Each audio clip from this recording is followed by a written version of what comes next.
दी mafia Naini chapter 4 की शुरुआत में हम देखते हैं मिस्टर एंजेलिनी दावीना को बताते हैं मेरी वाइफ का मर्डर हो चुका है। ये सुनते साथ माइकी उदास हो जाता है। दावीना की नज़र माइकी पर पड़ती है। दावीना कहती है क्या ये सही जगह है ये बात करने के लिए। मिस्टर एंजेलिनी माइकी की तरफ देखते हैं और कहते हैं तुम ऊपर जाओ। माइकी कहता है कोई बात नहीं मैं ठीक हूँ। तभी दावीना ऊपर देखने लगती है। वो नाटक करते हुए कहती है मैं सोच रही थी इसमें से माइकी का कमरा कौन सा है। ये सुनते साथ माइकी उसकी तरफ देखने लगता है। दावीना कहती है शायद जो कमरे के विंडो पर लेस वाले पर्दे लगे हैं वो माइकी का कमरा होगा। माइकी कहता है क्या? नहीं तो? मिस्टर एंजेलिनी कहते हैं माइकी का कमरा महल की पिछली तरफ है। दावीना कहती है वही जिसमें फ्लावर बॉक्स रखा हुआ था जो मैंने पहले देखा था। माइकी गुस्से से कहता है मेरे पास फ्लावर्स नहीं है। वो दावीना का हाथ पकड़ते हुए कहता है चलो मैं तुम्हें दिखाता हूँ मेरा कमरा कौन सा है। दावीना मुस्कुराते हुए उसके पीछे जाने लगती है। तभी मिस्टर एंजेलिनी धीमी आवाज से उससे कहते हैं 10 मिनट में मेरे स्टडी रूम में आना। दावीना माइकी के साथ वहां से भाग जाती है। मिस्टर एंजेलिनी उसे पीछे से देख रहे थे। तभी एडम उन्हें कहता है मुझे ये पसंद आई है तो इसे अब डरा मत देना। मिस्टर एंजेलिनी कहते हैं अगर वो डर गई तो वैसे भी वो यहाँ नहीं रह सकती। एडम कहता है क्या आप इस पर भरोसा कर सकते हैं? मगर मिस्टर एंजेलिनी कोई जवाब नहीं देते। ले जाते समय माइकी दावीना से कहता है मुझे पता है तुमने मुझे उस बात से हटाने के लिए पागल बनाया है। दावीना कहती है मैंने तुम्हें पागल नहीं बनाया, मुझे वाकई तुम्हारा कमरा देखना था। मैं तुम्हारा कमरा देखकर तुम्हें जज करूंगी कि तुम कैसे हो। ये सुनते साथ माइकी डर जाता है। दावीना मन में सोचती है पहले मैं थोड़ा घबरा गई थी। ये देखकर कि कितनी आसानी से माइकी ने वो किडनैपिंग हैंडल की। मगर ये अच्छी बात है कि सब खत्म होने के बाद माइकी ठीक हो गया है। माइकी कहता है मेरा कमरा बहुत फैला हुआ है, हमें यहाँ आए हुए कुछ ही हफ्ते हुए हैं। दावीना कहती है कोई बात नहीं। माइकी कहता है कुछ चीजें हमारे पुराने घर की भी हैं, वो बच्चों वाली चीजें हैं। दावीना कहती है मुझे बच्चों वाली चीजें बहुत पसंद है। दावीना कहती है पर अगर तुम्हें मुझे अपना कमरा नहीं दिखाना है तो कोई बात नहीं। माइकी कहता है मुझे फर्क नहीं पड़ता, ये तो बस एक कमरा है। दावीना अंदर आती है और आसपास देखने लगती है और वो कमरा पूरा फैला हुआ होता है।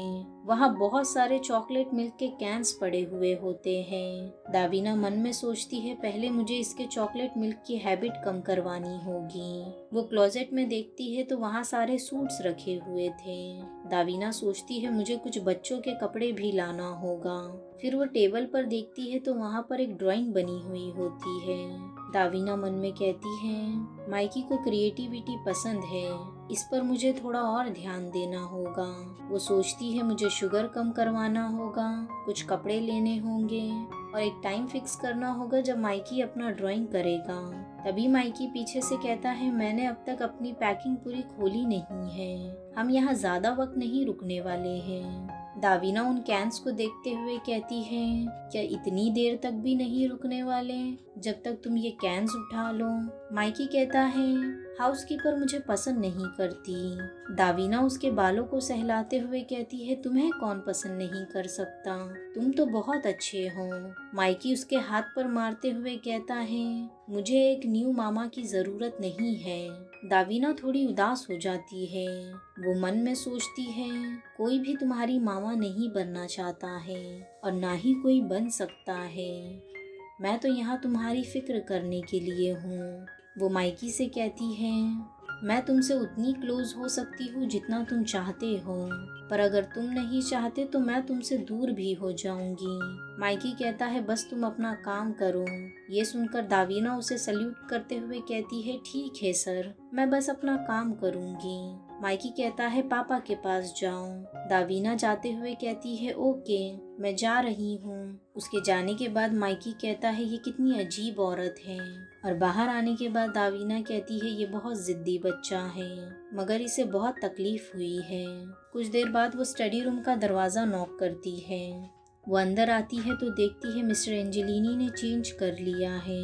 दावीना मन में सोचती है, एक बॉस के तौर पर ये मुझे ज़्यादा डरावने नहीं लगते हैं। दावीना कहती है, मैंने माइकी को उसके कमरे में छोड़ दिया है, क्या ये सही किया मैंने? मिस्टर एंजेलिनी कहते हैं, तुम कुछ वक्त के लिए उसे अपने से दूर कर सकती हो, पर तब तक जब तक वो इस घर में है। मिस्टर एंजेलिनी कहते हैं, मेरे पास कोई रीज़न नहीं था, मगर मैंने पहले तुम्हें थोड़ा दूर करने की कोशिश की थी। दावीना मन में सोचती है, थोड़ा दूर? वो कहती है, कोई बात नहीं मिस्टर एंजेलिनी, मैं आपकी बात समझ सकती हूँ। क्या जिसने आपकी वाइफ का मर्डर किया है वो माइकी के पीछे भी है? मिस्टर एंजेलिनी कहते हैं, इसमें कोई शक नहीं, क्योंकि मेरे अंकल जो डॉन हैं उन्होंने अपनी सारी वसीयत माइकी के नाम कर दिया है। ये सुनते साथ दावीना कहती है, तो फिर ये असाइनमेंट मेरे कॉन्ट्रैक्ट के बाहर की है, क्योंकि मेरे एप्लीकेशन में ये नहीं लिखा हुआ था कि मुझे एक ऐसी फैमिली में जाना है जिनके बच्चे के ऊपर किसी की नज़र है। ये सुनते साथ मिस्टर एंजेलिनी हैरान हो जाते हैं। उनकी आंखें देखकर दावीना समझ जाती है कि मिस्टर एंजेलिनी ने उसके डॉक्यूमेंट्स नहीं पढ़े हैं। वो सोचती है, अब मेरे पास अच्छा मौका है। मिस्टर एंजेलिनी कहते हैं, तुम लड़ाई में ट्रेन की गई हो, तो तुम्हें क्या प्रॉब्लम है? दावीना कहती है, मैं अभी अभी ग्रेजुएट हुई हूँ, तो आपको किसी सीनियर को हायर करना चाहिए था इस मामले के लिए। मिस्टर एंजेलिनी उसके पास आते हुए कहते हैं, मैंने उसी को हायर किया है जिसे मुझे करना चाहिए। दावीना ये सुनते साथ हैरान हो जाती है। वो पीछे जाकर कहती है, आपका मतलब क्या है? वो मन में सोचती है, क्या इसे मेरे पास्ट के बारे में पता है कि मैं यहाँ पर अपने सवालों के जवाब ढूंढने आई हूँ? तभी मिस्टर एंजेलिनी कहते हैं, मुझे कोई और नहीं चाहिए, तो तुम अपना डिमांड करो, तुम्हें क्या चाहिए?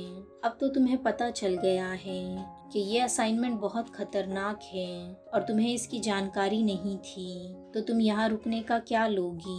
ज़्यादा पैसे?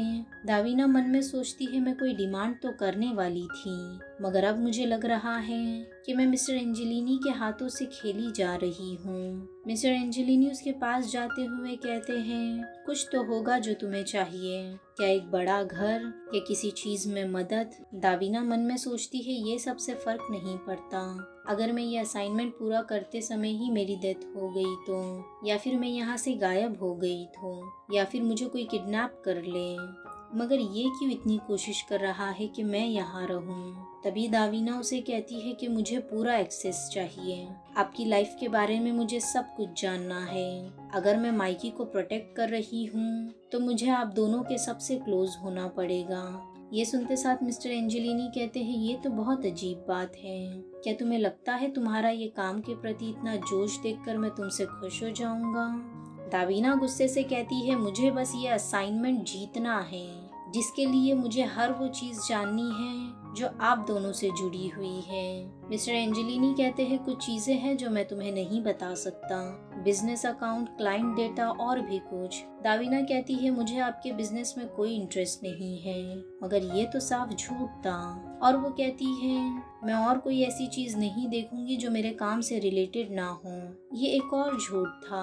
मिस्टर एंजेलिनी कहते हैं, ये अच्छी बात है, मगर तुम्हें वाकई क्या चाहिए? ये सबसे तो तुम खुश नहीं होगी। दावीना कहती है, ठीक है, मेरी एक पर्सनल रिक्वेस्ट भी है, आखिर में जब ये असाइनमेंट पूरा हो जाएगा मुझे एक गारंटी गुड रिव्यू चाहिए। मैं आपके बेटे के लिए अपनी जान दांव पर लगाने वाली हूँ, और अगर वो सेफ रहा और मेरा 1 साल का कॉन्ट्रैक्ट खत्म हो गया तो आप मुझे पूरे मार्क्स देंगे।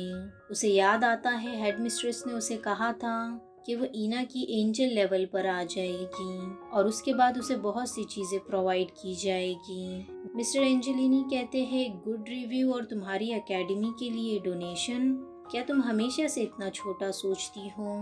दावीना कहती है, आपके words mister Angelini. Mister Angelini मुस्कुराते हुए कहते हैं, तो ठीक है, कॉन्ट्रैक्ट के 1 साल बाद जब मैं लायन छोड़कर जा रहा होगा तो मैं तुम्हारे लिए गुड रिव्यू लिखता हुआ जाऊंगा, मगर उसके लिए तुम्हें मेरे बेटे का अच्छे से ख्याल रखना होगा, और अगर तुम इसमें असफल रही तो मैं तुम्हें बाद में ये सोचने पर मजबूर कर दूंगा कि माइकी को बचाते बचाते तुम्हारी जान क्यों नहीं चली गई। इसी के साथ ये चैप्टर यहीं खत्म होता है। वीडियो पसंद आया हो तो लाइक शेयर और सब्सक्राइब ज़रूर करना। मिलते हैं चैप्टर 5 में।